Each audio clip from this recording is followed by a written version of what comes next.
L'édition nuit, bonjour, bienvenue, merci à vous de nous suivre sur France Info et France 24. Voici les titres de votre journal. À la une donc, l'actualité politique en France. 2 motions de censure ont été déposées par la gauche et l'extrême droite. Elles devraient être débattues mercredi en séance avant un vote de confiance. Dans l'actualité internationale, le Liban annonce 9 morts ce lundi soir et 3 blessés dans des bombardements sur 2 villes du sud Liban. Le Hezbollah a lui indiqué avoir procédé à une frappe défensive d'avertissement dans un territoire occupé par Israël, les fermes de Sheba. Alors le cessez-le-feu est-il vraiment violé? Écoutez la réponse de notre correspondant Stéphane Amar à Jérusalem. Et vous avez donc entendu un analyste, un Pierre Latry, sur la situation politique française. Et on en vient maintenant à la situation au Proche-Orient.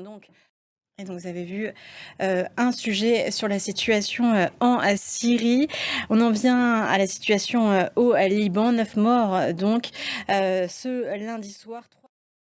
Olaf Scholz était ce lundi en Ukraine, une nouvelle visite surprise et le chancelier allemand n'est pas venu les mains vides. Il apporte une aide supplémentaire de 650 millions d'euros de matériel militaire. En Géorgie, les manifestations pour dénoncer la politique du gouvernement se poursuivent pour la 5e nuit consécutive ce lundi soir.